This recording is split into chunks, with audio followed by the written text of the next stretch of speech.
What's up, everybody? Thank you so much for stopping by to talk a little bit of Game of Thrones with us. We got an indefinite amount of time between now and the last season, just enough to fucking start coming up with crazy theories. We talked a little about Azor Ahai and the Prince That Was Promised on the last video. I'll link it down in the description. But on this video, we're going to talk about the true heir to the throne, because I've had some questions about this shit. This is my Game of Thrones encyclopedia. I work with them, and every time I come back to work, I'm like, dude, I watched episode 2 and 3 of season 6 last night. And not only does he know, like, the story, but you know the episodes almost, right? I pretty much know what happens in each episode. You just name the episode. Well, and it's crazy because I did binge it all, and maybe that's why it ran together a little bit more for me. I know what's happened up to this point, but fuck, dude, I couldn't tell you what happened in season 2 as opposed to season 1. I started in season 1. I used to turn it on originally as background noise while I did schoolwork for college, and I wasn't really paying attention to what it was. I didn't catch the White Walkers in the first episode of the first season. Right. So when I was just watching it casually, I would pay attention to the stuff going on with Ned Stark and in King's Landing and with his kids. But I didn't know that the Long Night and the White Walkers was real. And then I got to the end, and Dany walked into the fire and came out and had baby dragons, and I was completely mind blown. Hell yeah. It was a whole different show from what I thought it was. And then I went back and watched season 1 probably 50 times, waiting on season 2. And then as season 2 came out, it was my least favorite of the seasons, but I still watched it probably 100 times, and I've seen every single episode now probably 1,000 times. That's ridiculous. I mean, it's awesome. I mean, because it helps me out. I need to go back and rewatch a lot of it, because you'd be surprised. They've been planning for stuff that happens in season 7, in season 1. They knew it, and you didn't know it, and they put the little things in there all the way through. There's 1,000 things you haven't seen that you missed.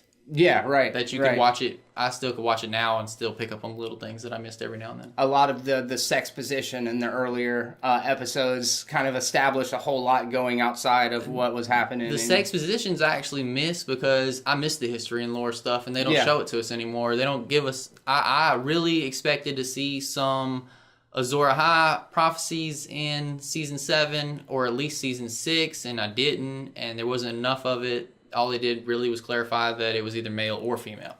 That's really all they gave us in season 7. Yeah, we should actually talk a little bit about that here in a little bit. But right now, let's talk about... Okay, so the story starts off, and Robert Baratheon is the king. Right.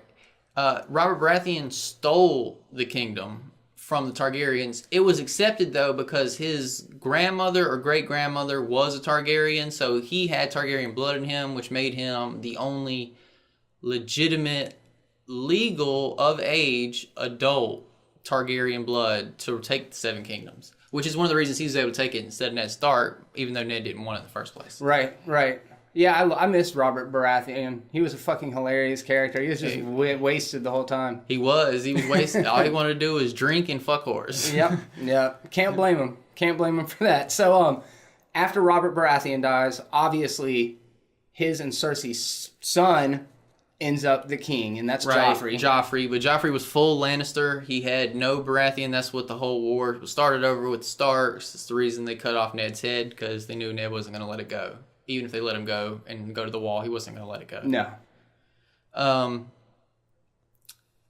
The true heir, though, would technically be a Targaryen, even though the Targaryens took it as well. They actually didn't take the one kingdom from any particular person. They combined all 7 kingdoms by taking all of their kingdoms from them. So all these little kings had little kingdoms, and they took all of it from in one swap when they had the 3 dragons when Aegon the Conqueror came. Aegon the Conqueror brought his 2 sisters, and he tried to keep the bloodline pure and married his sisters, and the bloodline went all the way down until we get all the way down to Dany. Dany's the last legitimate Targaryen right now, except for we just found out Jon Snow is a legitimate Targaryen. Right. When Sam read in the books that he was doing for the Maester in the Citadel that Rhaegar had actually gotten an annulment from the Martell that he was married to, that he had 2 kids with already, that are the same 2 kids that the Mountain killed. When the Mountain said that he crushed in their skulls and raped their mother. So apparently those weren't legitimate kids anymore because of the annulment. So Rhaegar always knew he was going to name his firstborn legitimate Aegon the Conqueror. Or the new Aegon the Conqueror. He always knew it's going to be Aegon the Sixth. With the annulment, then the original Aegon is no longer a Targaryen, so he would have been a Sand because he was a bastard born in the South. And that means that Jon Snow is a legitimate Targaryen because they confirmed that they were married. That Lyanna Stark, Jon Snow's mother, was married to Rhaegar Targaryen, which makes him the official Fire and Ice. The story of Fire and Ice is not Jon Snow and Dany. It's Jon Snow. It's Winterfell it's the Starks and the Targaryens. And he's the mix. He is the ice and fire. It's not he's the ice and Dany's the fire, which is a misconception. But the person of ice and fire, wouldn't that indicate that they were the prince that was promised? Not necessarily, because ice and fire isn't mentioned in the prince that was promised prophecy. Right. The prince that was promised is just the person that's going to bring an end to the long night. Okay. The long night is when the White Walkers come, which is now. They're here. Yeah, right. No doubt. So that's where when Cersei ended up becoming the queen is because obviously Tommen killed himself. Right, and she just took it. She has zero rights to the throne except Jaime would actually have because he was sworn into that service of King's Hand. Well, he's got of a King's Guard. He was kicked out of the King's Guard though. He was kicked out of the King's Guard by Tommen for marching on the faith. Yeah. With the Tyrell army. So he's kicked out. He's not King's Guard anymore. He's not bound by that oath anymore. He's a Lannister. He can take back his castle of Casterly Rock, and he can go on as the leader of the family. I believe his uncle, the only other Lannister left, was in the church when it blew up. So he's the last one, besides his sister and his brother, Tyrion. Chances are Tyrion is going to be the hand of the king in the end anyway, so he's not going to need his castle. Right. I believe the true heir, and there's only one true heir, and it's Jon Snow. That doesn't mean Jon Snow is going to end up on the Iron Throne, though. If the Night's King kills Jon Snow, or Jon Snow has to die in order to defeat the Night's King, then it won't be him. It'll be, well, usually if there's no other heir, then the hand of the king would take over, because it's the only person left, which would leave Tyrion on the throne. Tyrion's got to find a wife, though. Any ideas on who you think he might marry? Let's see. If I had to guess, I have no idea. Maybe a Stark girl? Arya or Sansa? Yeah, Arya. Well, he's already married Sansa one time. It'd be kind of weird for him to go back and marry Arya. And Arya's a faceless assassin now. I don't know if her marrying any male is ever going to happen. If she does marry a male, it's going to be Gendry. That's a great lead in.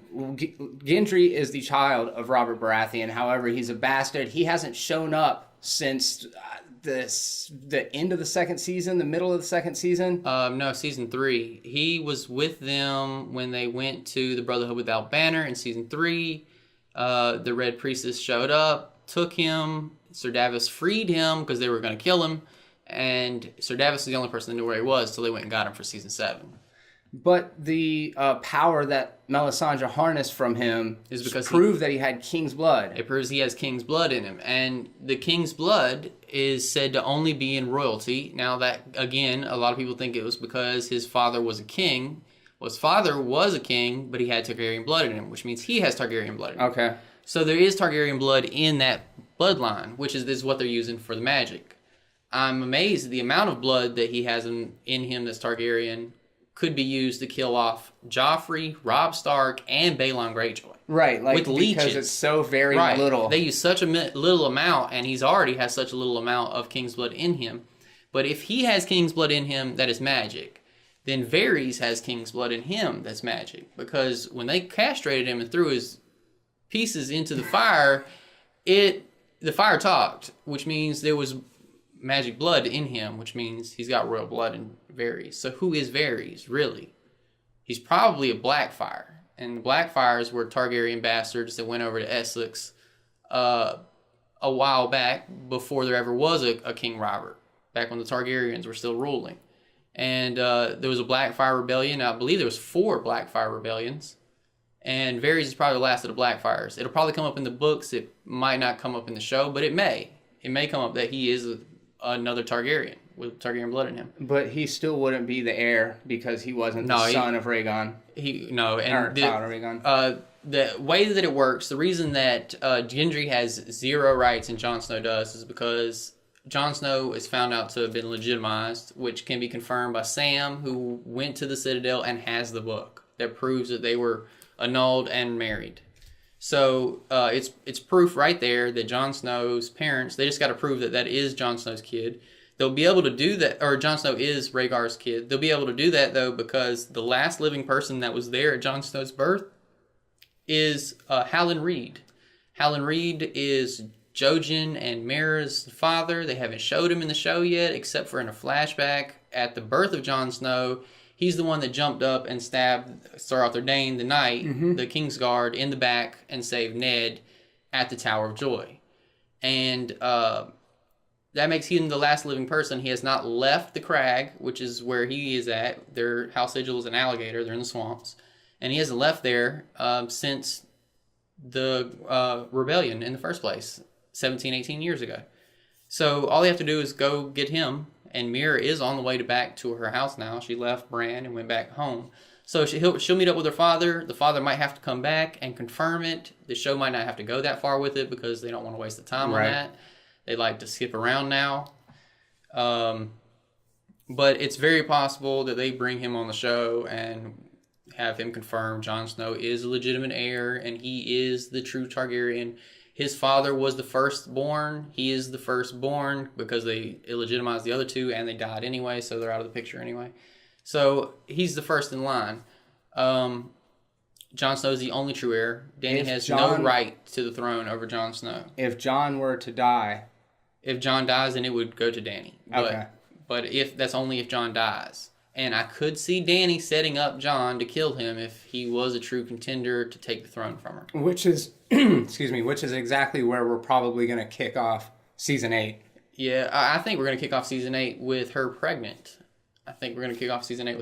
Another time jump, because it like you said about it hopping around, a lot of what we see in front of us has been condensed as opposed to showing us, how much time took place in between. It's just like, okay, this is a month later. This is 2 months later, and you just kind of accept it. So you think they'll be that far into a relationship before she might only be 3 or 4 months pregnant, right? Because it's a month's ride from King's Landing to Winterfell anyway. Yeah, it's a whole month's ride on a horse. Unless you're Varys or what's his name? Littlefinger. Yeah. Littlefinger's gone though, so that's over with.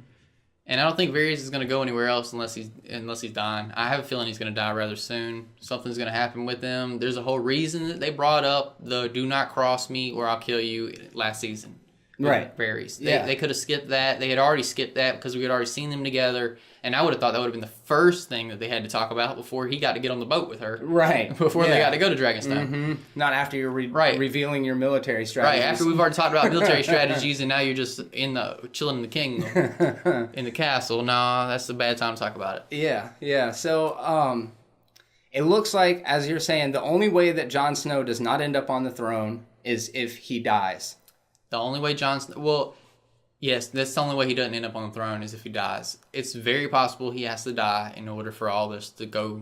In order for the Night's King to go away, Azor Ahai has to probably go away, so they might all end up dying in a bittersweet ending like George R. R. Martin has promised us. Yeah. I also believe that Jon Snow is going to have to become the head of the three-headed dragon, which means he's going to need 2 other dragons. And that's going to be Dany, and I think he's going to marry Sansa. I think he's going to marry Sansa, and he's going to put kids into both of them. He's always had an obsession with redheads. Redheads have always had an obsession with him. Now that they are not brother and sister, it's not as creepy as it was. Now that's his niece, while he's already sleeping with his aunt. So it's further removed. Yeah. It's not just brother and sister, even though they were raised as brother and sister. And Dany's his aunt, and he's still sleeping with her, and he just doesn't know it yet. So you don't think Tyrion is going to reveal it as soon as possible? He's going to hold on to that secret. Tyrion is in love with Dany. Mm-hmm. That was evident by the looks in the boat. He told her that Dario wasn't the first person to fall in love with her. Neither was Jorah. They won't be the last. I believe Tyrion's in love with her now. It's very easy to fall in love with Dany. I fell in love with Dany from watching her in season 1. Yeah, for sure. So I could see she's one of the most beautiful women in the world, and it's easy to fall in love with her. I could see Tyrion's in love with her, and it's possible he's the one that betrays her for love instead of Jon. Especially considering the conversation that was had between him and Cersei at King's Landing. They didn't show us the end of that conversation. It's possible that Tyrion pulled some backdoor moves to get Cersei to agree, just to get her on board with defeating these White Walkers. Right. And even if he did lie to the rest of the party, it doesn't mean that he lied to betray them. He could have lied to Cersei. Right, like you said, to get Dany her to will see it cooperate. as betrayal if she finds out. Yeah, no matter what, finds out he lied, it's going to be betrayal. And it's possible that Tyrion could end up being the true heir. I believe in the books that Tyrion's going to ride a dragon. I believe he's going to be the third Targaryen. I believe that he was the Mad King's bastard son as well. The Mad King had an obsession with Tyrion's mom. It's possible even Cersei and Jaime are Targaryens. If those things turn out to be true and revealed by Bran with his time travel, then Cersei, Jaime, and Tyrion could all be Targaryens. They could all be Targaryens. And that makes them all contenders for the true heir, and means that this entire time there's never not been a Targaryen on the throne. This entire time it's been some form of a Targaryen on the throne. So are we going to have a King of the North when this show comes to an end? I think the King of the North is going to be the King of the Kingdom. Okay. It'll be whoever's the king of everything, because there's not going to be enough characters left around. There's no more male Starks. Jon Snow's a Targaryen now. I believe he's going to have some problems with the North when they do discover that he's a Targaryen and not from Ned Stark's son, because it matters, because they don't like going off of the women. They don't like giving the women the rights to have the heir or the throne. Yeah. So I believe it's going to have to go. They're going to say when they find out that was Ned Stark's sister's son, then he's a Targaryen, and he's not really of the North that much, even though he's half Stark still. They're going to try to take some of his Stark power away from him. It's going to have problems with the whole Stark family except for Arya, probably, and Bran's no longer considering himself a Stark. He said, I'm not a lord anymore. I'm the three-eyed raven. Right. Yeah. So it's most likely going to be Sansa's going to have a problem with it. He's going to have to marry Sansa to make her complacent. And she's a fiery one, man. It'll make her queen still. And if you remember in season 1, and every single time they tell us any kind of foreshadowing sentence in the show, it has come true at some point. All the way down to the first episode when the stag killed the direwolf, and they killed each other. The direwolf and the stag were both dead from each other's hands. Now the Starks and the Baratheons are both dead at each other's hands. It's all been foretold. And in season 1, Sansa's handmaiden walked her through the Iron Throne room one day and said, right there is where your husband will sit one day. And that was the foreshadowing that she will marry the king at some point. Doesn't mean it was Joffrey, though. Right. That's what I was going to say. She already did marry a king, but in order to... Well, no, she did marry Joffrey. She married Tyrion. Oh, because she did... Oh, yeah, they okay. backhanded her and gave it to Marjorie Tyrell. That's right. Damn. All right, well, yeah, so Dark Horse. First of all, who's your pick, and then who's your Dark Horse runner-up for the throne? The person that's going to sit on the Iron Throne? Mm-hmm. Who, most likely either Jaime it's either going to be Jaime or Tyrion that sits on the Iron Throne, most likely. Or Jon Snow gets lucky and he survives. And if he survives and has to kill Dany, he might have to kill Sansa too and leave him with no wives. And it'll just be Jon Snow by himself. That would be heavy. Yeah, I think, obviously, this is the guy to take his word over me, but my first pick is Jon Snow, and I know this is fucking boring, but Daenerys. One of them is going to watch the other one die or have to kill the other one. Yeah. I know Jaime's going to kill Cersei. I know Jaime's going to kill Cersei, and it's very possible that we might get hit with something out of left field. In the books, in the last books, there is another Aegon Targaryen that is said to be with the Golden Company. And it's supposedly the firstborn of Rhaegar that was from the Martell girl. Mm-hmm. That Varys supposedly smuggled out with Jon Covington, who was a knight. And Jorah absorbed most of Jon Covington's story in the TV show. But Jon Covington is a knight that has been protecting this Aegon Targaryen, and they're in the Golden Company. And now Cersei's hiring the Golden Company to come help her now with the Iron Bank's help. Mm-hmm. And the Golden Company was actually started by Targaryen bastards that had to leave Westeros, and they started the Golden Company. So it's actually started by the Targaryens.